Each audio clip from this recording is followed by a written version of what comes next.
Em nome de Jesus Cristo, aquele que esbanja amor por cada um de nós. Amém. A parábola do filho pródigo é muito conhecida e expressa de maneira muito marcante o amor incondicional de Deus por nós pecadores. Mas por vezes o próprio título que nós encontramos em nossas Bíblias acaba limitando essa riqueza teológica dessa linda parábola que Jesus nos conta. Os títulos que nós costumamos ter em nossas Bíblias são ou filho pródigo ou filho perdido. E é preciso lembrar que esses títulos que estão nas nossas Bíblias, eles não foram inspirados divinamente. Eles foram acrescentados posteriormente, quando houve a divisão em capítulos e versículos da Bíblia. Isso não foi desde o início, isso aconteceu depois, posteriormente, e é claro que isso facilita bastante para que a gente possa encontrar um texto bíblico. Talvez vocês estejam agora se perguntando, mas por que esse título, filho pródigo, filho perdido, não expressa toda a riqueza dessa parábola? Nós precisamos atentar aos detalhes que Jesus nos dá nessa parábola. Em primeiro lugar, Jesus diz lá em Lucas capítulo 15, versículo 11, certo homem tinha 2 filhos. Ele tinha 2 filhos. E se enganam aqueles que acham que apenas o mais novo, aquele que pôs tudo a perder, era o único perdido desta parábola. Os 2, na verdade, estavam perdidos, mas apenas um é restaurado, e não é aquele que ficou em casa. Para entender melhor esse fato, nós precisamos atentar ao que está escrito lá no início do capítulo 15 do Evangelho de Lucas. Quando Jesus, ou o evangelista Lucas, registra o seguinte: aproximavam-se de Jesus todos os publicanos e pecadores para o ouvir. Os fariseus e escribas murmuravam dizendo: este recebe pecadores e come com eles. Então Jesus lhes contou esta parábola. Esse é o contexto. Jesus estava recebendo pecadores e publicanos. Os fariseus e escribas ficam indignados com isso. E Jesus começa a contar. São 3 parábolas. A primeira parábola é a da ovelha perdida, nós conhecemos. Quando um homem deixa as 99 para ir em busca da perdida. E também a parábola da dracma perdida, uma mulher que perdeu uma moeda e vai em busca dela e faz uma grande festa quando a encontra. E depois então ele conta a parábola do filho pródigo. E essas 3 parábolas, elas não foram dirigidas aos publicanos e pecadores, mas elas foram dirigidas especificamente aos fariseus e escribas. Por isso, nessa parábola do filho pródigo, o filho mais novo, aquele que pede a sua parte na herança e põe tudo a perder com uma vida mundana, representa os pecadores e publicanos, que são mencionados no início do capítulo 15. Enquanto o filho mais velho, aquele que permanece na casa do pai, fiel e obediente, representa os fariseus, que não se conformavam quando Jesus recebia pecadores e publicanos. E é importante também observar que nas parábolas anteriores da ovelha perdida e da dracma perdida, nós temos aspectos semelhantes ao que acontece aqui nesta parábola do filho pródigo. Uma ovelha se perde, o pastor deixa as 99 e vai em busca daquela que se perdeu. Quando encontra essa ovelha, há uma grande festa, há muita alegria. A mesma coisa acontece na parábola da dracma perdida. A mulher perdeu uma dracma, que era uma moeda grega, e ela faz de tudo para encontrá-la, e quando finalmente a encontra, há festa e muita alegria. A parábola dos 2 filhos, que este seria o título mais adequado para essa parábola, ela é semelhante em alguns aspectos. Um dos filhos se perde, quando ele se arrepende, ele retorna para casa, o pai corre ao seu encontro e acolhe incondicionalmente. Há também festa e muita alegria pelo filho que havia se perdido e foi restaurado. Há semelhanças, mas também há alguns aspectos um pouco diferentes nesta parábola em relação às 2 parábolas anteriores. Nas parábolas anteriores, a mulher, né, o homem vai em busca da ovelha e a mulher vai em busca da moeda perdida. Aqui o pai não vai em busca do filho perdido. O filho foi quem retornou. E quando esse filho retornou arrependido, há festa, mas não da parte de todos. Porque o filho mais velho ficou indignado, porque seu irmão havia desperdiçado tudo, agora novamente iria tomar parte na herança, porque o pai havia o recebido como filho novamente. Sim, ele não apenas o recebeu como filho, mas ele foi tomar parte na herança novamente. E isso deixou o filho mais velho indignado. A mensagem dessa parábola era especificamente aos fariseus e escribas. Jesus recebia e acolhia pecadores e publicanos arrependidos. Nas parábolas da ovelha perdida e da dracma perdida, as duas elas terminam com a seguinte expressão: que há alegria no céu por um pecador que se arrepende. E os fariseus deveriam exatamente fazer isso, se alegrar quando um pecador se voltava a Deus e recebia o perdão. Essa deveria ser a atitude dos fariseus, mas a atitude deles era igual à do filho mais velho, que não se conformou com o retorno do seu irmão mais novo arrependido. Um irmão que estava morto e reviveu, um irmão que estava perdido e foi achado. Os fariseus deveriam se alegrar, mas para eles, o retorno de pecadores arrependidos era motivo de queixa, de indignação, de revolta e de protesto. Com isso, nós chegamos à conclusão de que, na parábola, não eram apenas um dos filhos que estava perdido, mas os dois filhos estavam perdidos. O mais novo queria se ver livre do pai, queria sua independência, sua liberdade, queria fazer o que bem entendia. E ele conseguiu o que queria. Quando, porém, ele perdeu tudo o que tinha, ele começou a sofrer as consequências de sua rebeldia e libertinagem, ele se lembrou do aconchego e da segurança da casa paterna. Ele se arrependeu do seu pecado, da sua revolta e decidiu retornar para casa. Já o filho mais velho ficou o tempo todo ao lado do pai. Mas quando o irmão voltou para casa, o irmão mais novo, ele se revoltou. E ele revelou exatamente o que estava em seu coração. Sua obediência e sua fidelidade não estavam pautadas no amor, em estar confortado com a presença amorosa do seu pai, de estar ali o tempo todo no aconchego, na segurança do lar paterno. No fundo, aquele irmão mais velho, ele estava apenas interessado nos bens do seu pai. Por sua obediência e fidelidade, ele sentia-se no direito de ser mais privilegiado do que o seu irmão mais novo. E era exatamente isso o que os fariseus e escribas faziam diante do fato de Jesus receber e acolher pecadores e publicanos. Pessoas que aparentemente levavam uma vida errada, mas que depois se arrependiam e eram acolhidos por Jesus. Mas eles, por levarem uma vida supostamente fiel, obediente a Deus, se julgavam no direito de serem mais privilegiados. Para eles era inconcebível que Deus pudesse acolher pessoas que levavam uma vida imoral, uma vida sem princípios, pessoas que não seguiam as tradições e os ritos judaicos e que não frequentavam o templo com regularidade.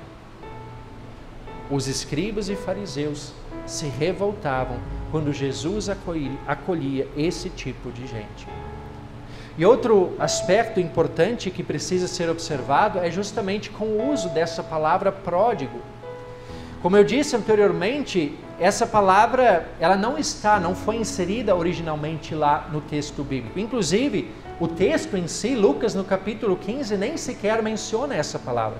Mas não há problema, não é pecado usar essa palavra, não está errado usar essa palavra, porque de certa forma essa palavra descreve o que acontece na parábola. A palavra pródigo significa esbanjar, gastar tudo até o fim. E foi exatamente isso que o filho mais novo fez. Mas é preciso atentar para outro detalhe, que às vezes a gente nem se dá conta. Tem 2 esbanjadores nesse texto. Tem 2 que esbanjam, tem 2 pródigos. E o outro, um é esse filho mais novo, e o outro não é o filho mais velho. O outro esbanjador é o pai. O pai que esbanja amor pelos seus 2 filhos. Sim, pelos seus 2 filhos. E isso é perceptível do início ao fim da parábola. A atitude do filho mais novo em pedir a herança enquanto o pai ainda estava vivo era um ato de extremo desrespeito. Porque a herança é concedida após a morte dos pais. Quando ele pede essa herança com o pai ainda vivo, isso era quase uma afronta. Era como se o filho desejasse a morte do seu pai. E na cultura daquela época, quando o filho fazia isso, era esperado que o filho fosse expulso. Que o filho poderia imediatamente ser expulso da casa do pai sem absolutamente nada. Ou seja, ele poderia ter sido deserdado naquele exato momento quando pediu a sua herança. Mas o que o pai fez? O pai não o impediu de ir. O pai não negou sua herança. O texto diz, e o pai repartiu os bens entre eles. Detalhe, né? Eles. O mais velho também recebeu a sua parte. O pai atende o pedido do seu filho mais novo. Depois de enfrentar todas as consequências de sua rebeldia, a ponto de ter que cuidar de porcos e ter o desejo de se alimentar da comida dos porcos, e isso era extremamente humilhante, porque para judeus, porcos eram animais impuros, e você cuidar de porcos, ou quem sabe se alimentar da comida dos porcos, era o cúmulo da humilhação. E diante de tudo isso ele se arrepende e decide voltar para casa. E é preciso atentar aos mínimos detalhes dessa parábola. Quando o filho decide voltar para casa, ele de certa forma até prepara um discurso. O texto diz, vou me arrumar, voltar para o meu pai e lhe dizer, pai, pequei contra Deus e diante do Senhor. Já não sou digno de ser chamado de seu filho, trate-me como um dos seus trabalhadores. Ele estava ciente da burrada que tinha feito e de que realmente a sua herança já não existia mais. Ele sabia que teria que, de certa forma, arcar com as consequências dos seus atos, e ele até mesmo se contentaria em ser um simples trabalhador do seu pai, porque ele sabia que até um trabalhador teria uma condição melhor do que aquele estava vivendo naquele momento. Mas lá no fundo, certamente ele também tinha aquele desejo de compensar o seu pai, de certa forma pagar pela desobediência e pela rebeldia que tinha cometido.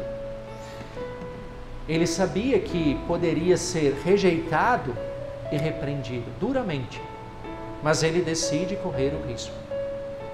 O que certamente ele não imaginava foi a reação do pai quando o avistou. Algo totalmente inesperado que, sem dúvida, nem na melhor das hipóteses deve ter passado por sua mente.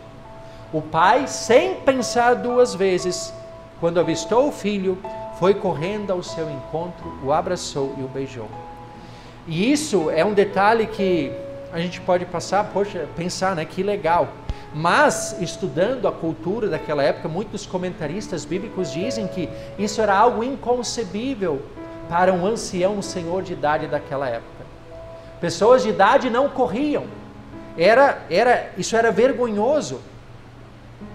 E, inclusive, os comentaristas dizem que quando um filho um filho que fizesse o que esse filho fez, pedindo a herança do pai, enquanto o pai ainda estava vivo, isso não era uma afronta apenas contra o pai, contra a família, mas contra toda aquela comunidade. E alguém que fizesse isso poderia, inclusive, ser condenado à morte por apedrejamento. Era a cultura daquela época. E aí os comentaristas concluem que é justamente por isso que o pai pode ter corrido. O amor dele é tão grande que quando ele viu o filho de longe, ele sabia que se outras pessoas o avistassem, poderiam matá-lo. E ele foi rapidamente, com todo o seu vigor, correndo em direção ao filho para que ninguém lhe fizesse nenhum mal. Percebam quanto amor. E quando o filho tenta apresentar o seu discurso ao pai, quando ele diz: pai, pequei contra Deus e diante do Senhor já não sou digno de ser chamado seu filho. O pai, é interessante, o texto bíblico, ele deixa claro que o pai nem sequer dá ouvidos, é como se o filho tivesse falado para a parede. O pai nem dá ouvidos ao que ele diz, imediatamente ele muda o assunto, ele diz, vai chamar os servos e diz: tragam depressa a melhor roupa e vistam nele, põem um anel no dedo e sandálias nos pés, tragam e matem o bezerro gordo, vamos comer e festejar, porque este meu filho estava morto e reviveu, ele estava perdido e foi achado. Ele nem dá ouvidos para o discurso do seu filho, ele simplesmente o recebe com uma festa. A festa começou, o banquete foi servido, a alegria tomou conta daquele pai que recuperou o seu filho que estava perdido. Isso é o retrato de um amor incondicional. E com esse mesmo amor, ele trata também o seu filho mais velho. Porque quando este chegou, voltou do campo e percebeu que o seu filho estava de volta, e que o pai havia o recebido com festa, ele fica indignado e se recusa a entrar na festa. O que o pai faz? Vai ao encontro dele. E aí outro detalhe, o que esse filho mais velho fez é também um ato de extrema afronta. Um filho se recusar a entrar numa festa preparada pelo seu pai, fazer com que o pai tenha que sair até lá e chamá-lo, isso também era um ato de profundo desrespeito, que poderia também fazer com que o pai deserdasse o seu filho. Mas novamente, o que o pai faz? Ele vai amorosamente em direção ao seu filho e lhe diz: meu filho, você está comigo sempre, tudo que eu tenho já é seu, mas era preciso festejar e se alegrar, porque este seu irmão estava morto e reviveu, estava perdido e foi achado. O pai usou do mesmo amor para com os dois filhos perdidos. Ele amou os dois da mesma forma. Ele foi pródigo em amor. Ele esbanjou amor. A diferença é que aquele filho mais novo que colocou tudo a perder, ele se arrependeu. E ele foi acolhido na festa. Porém, aquele aparentemente fiel e obediente, mas que no fundo estava apenas interessado nos bens do seu pai, ele não reconheceu o seu erro. Ele não admitiu o seu erro e se negou a participar da festa, do banquete que o pai estava oferecendo. Exatamente isso o que os fariseus e escribas estavam fazendo quando eles se revoltavam no momento em que Jesus recebia pecadores e publicanos arrependidos e lhes concedia o perdão. A postura do filho mais velho é a postura dos fariseus e dos escribas. Assim como na época de Jesus existiam esses filhos mais novos que eram publicanos, pecadores, pessoas que viviam uma vida de certa forma errada, e também os filhos mais velhos, escribas, fariseus. Também nos dias de hoje existem esses dois tipos de pessoas. Hoje em dia, os filhos mais novos são aqueles que não se preocupam tanto em viver em conformidade com a palavra de Deus. Eles querem uma vida livre, autonomia, querem fazer suas próprias escolhas, querem construir o seu próprio conhecimento, seguir os desejos do coração, não consideram tão importante e necessário frequentar uma igreja cristã, participar dos cultos com regularidade. Mas não raras vezes esse modo liberal de vida acaba os escravizando aos prazeres deste mundo, que mais cedo e mais tarde trarão as suas consequências, e dependendo pode ser um preço alto. Por isso muitos filhos mais novos, eles acabam se decepcionando, se frustrando. Esse padrão liberal de vida, essa suposta felicidade que eles procuram, muitas vezes acaba em decepção e frustração profunda. E no fim sempre permanece um vazio, uma lacuna, aquele vazio existencial, como se lá no fundo eles estão indo em busca daquilo que eles acham que é o certo, que é ser livre, ser autônomo, mas resta um vazio, algo que nunca é preenchido. Da mesma forma, também existem os filhos mais velhos em nossos dias. Esses são aqueles que procuram, na medida do possível, viver uma vida em conformidade com a palavra de Deus, reconhecem que a verdadeira liberdade está na submissão a Deus, que um dia terão que prestar contas dos seus atos, e por isso eles se esforçam para ser fiéis cumpridores da vontade divina, reconhecem a necessidade e importância da igreja e procuram frequentar regularmente os cultos. Aparentemente uma vida íntegra, digna. Porém, o perigo que ronda esses filhos mais velhos é o mesmo perigo que contaminou aquele filho mais velho, bem como os fariseus e escribas.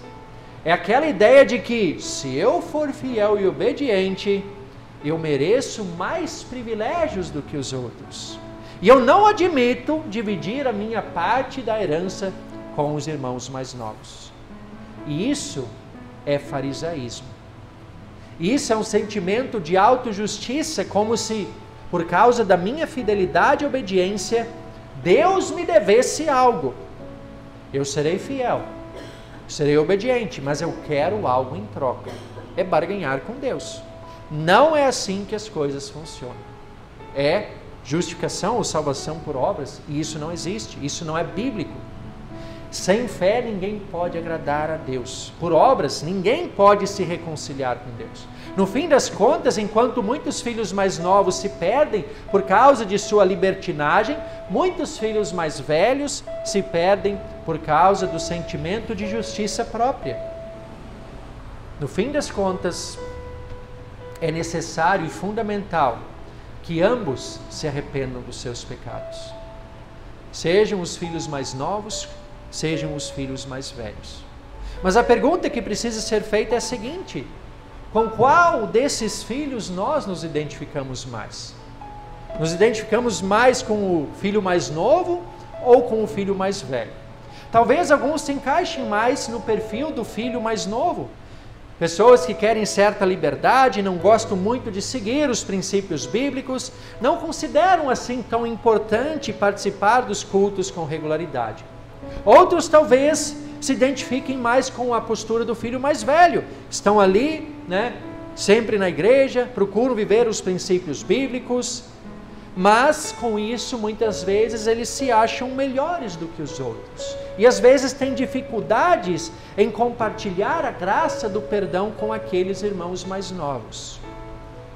Existem esses dois modelos. Mas em última análise, a grande verdade é que desde que o pecado entrou no mundo, todos nós, eu e cada um de vocês, nós somos os irmãos mais novos. Somos os filhos mais novos. Somos pecadores e sofremos as consequências do pecado.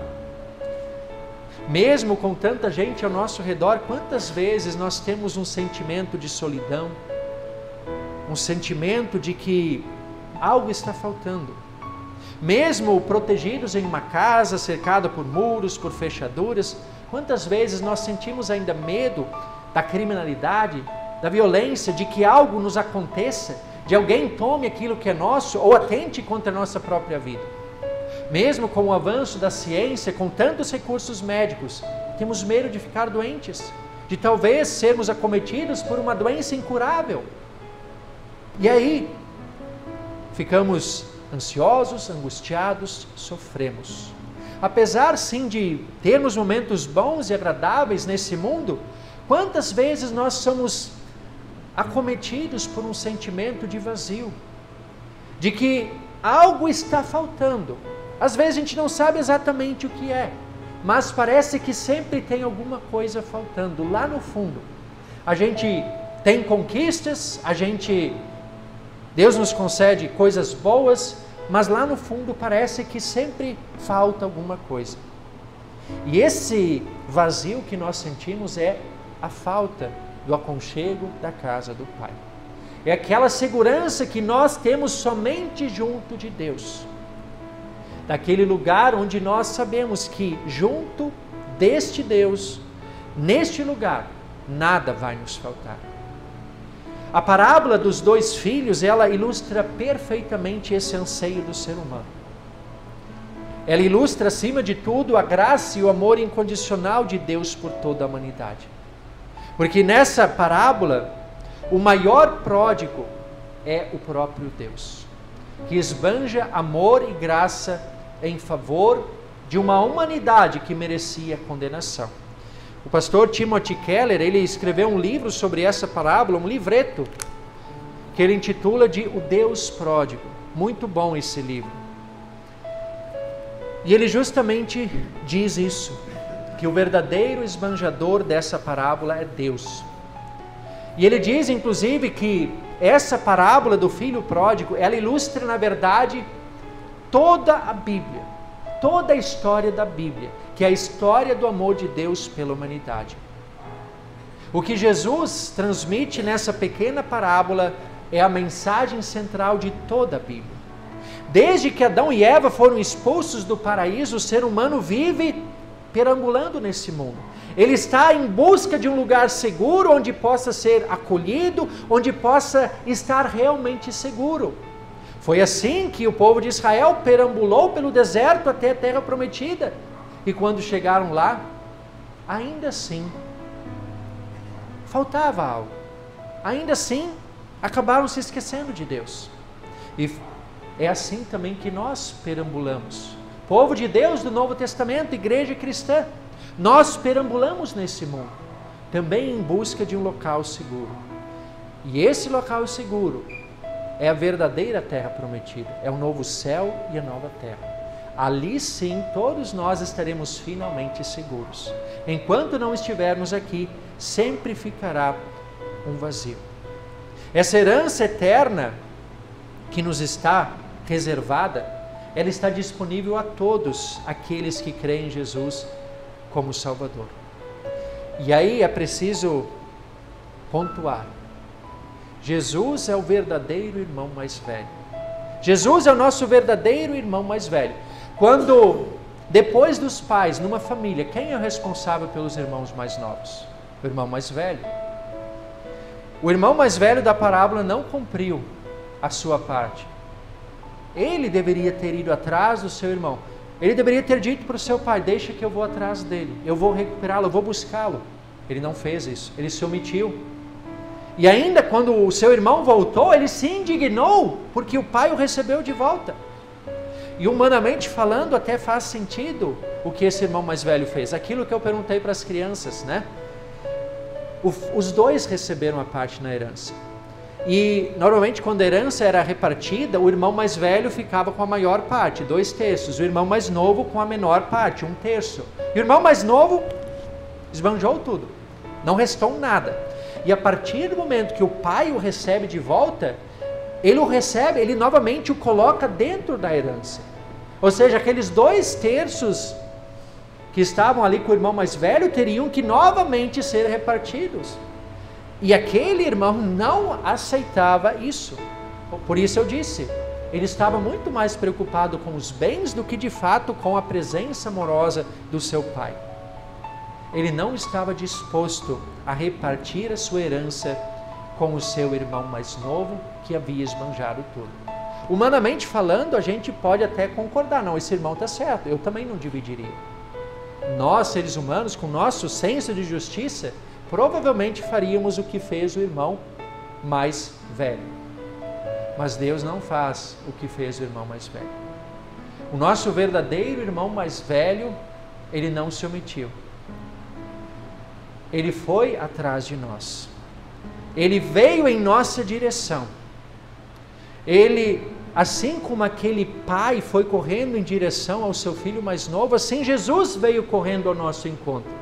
Na cruz ele abriu os braços para que novamente nós pudéssemos ser acolhidos na casa do Pai. Ele não se preocupou com as consequências. Mesmo que através da nossa desobediência, da desobediência de Adão e Eva, que nos tornou culpados diante de Deus, que nos tornou filhos mais novos que esbanjaram tudo que Deus tinha feito. Perdemos a nossa parte na herança, fomos expulsos do paraíso. Jesus não se preocupa e não há problema nenhum para Ele em repartir a sua parte na herança celestial conosco. E Ele não só reparte a sua parte da herança, como Ele ainda diz: na casa do meu Pai há muitas moradas. Se não fosse assim, eu já lhes teria dito: vou preparar um lugar para vocês. Esse é o nosso verdadeiro irmão mais velho, que faz aquilo que nenhum ser humano provavelmente seria capaz de fazer. Ele faz isso por nós. E o nosso verdadeiro lugar é justamente junto do Pai Celestial, na casa eterna, na verdadeira terra prometida, no novo céu e na nova terra. Lá, aquele vazio existencial que muitas vezes nos inquieta aqui, lá ele não existirá mais. Lá esse vazio será preenchido com a graça e a presença do amor de Deus para todos sempre. Ali haverá festa, haverá alegria para todos sempre. O banquete será o melhor que nós possamos imaginar, com as melhores comidas, as melhores bebidas que já desfrutamos. Mas enquanto esse grande dia não chega, de estarmos definitivamente no aconchego do lar celestial, Jesus já nos deixou um banquete aqui, que de certa forma é uma antecipação daquele banquete celestial. Esse banquete é a Santa Ceia. E todo culto nós temos a oportunidade de receber, através da qual recebemos o perdão dos nossos pecados, fortalecemos a nossa fé, a certeza de que um dia viveremos na eternidade. Ou seja, através da ceia, desse banquete que já desfrutamos aqui, somos sempre de novo recebidos pelos braços amorosos do nosso Pai Celestial. Participar regularmente desse banquete é indispensável para que um dia possamos celebrar a grande festa celestial no aconchego da casa do Pai. E Jesus convida cada um de nós para que continuamente, regularmente, tenhamos essa íntima comunhão com Ele, de através do pão e do vinho, receber o seu corpo e o seu sangue para perdão, vida e salvação. Uma comunhão não apenas com Ele, mas com todos aqueles que creem. E como nós dizemos na liturgia da Santa Ceia, com toda a companhia celeste.